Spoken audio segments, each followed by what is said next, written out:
BR న్యూస్కి స్వాగతం. మతి స్థిమితం లేని వ్యక్తి టవర్ పైకి ఎక్కి హల్చల్.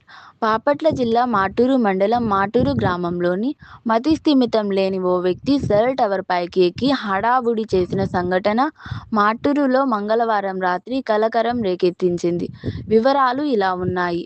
ఇతర రాష్ట్రాలకు చెందిన మతి స్థిమితం లేని ఓ వ్యక్తి గత కొంతకాలంగా మాటూరులో సంచరిస్తున్నాడు.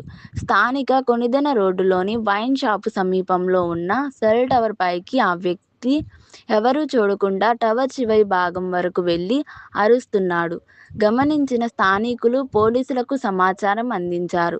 సిబ్బందితో ఘటనా స్థలానికి చేరుకొని పరిస్థితిని సమీక్షించి చిలకలూరిపేట ఫైర్ స్టేషన్కు సమాచారం అందించి అగ్నిమాపక వాహనాన్ని రప్పించారు. వాహనం వచ్చేలోగా ఎస్ఐ సుబ్బారావు గంటసేపు శ్రమించి సిబ్బందితో కలిసి ఆ వ్యక్తిని టవర్ పై నుండి జాగ్రత్తగా కిందికి దించారు.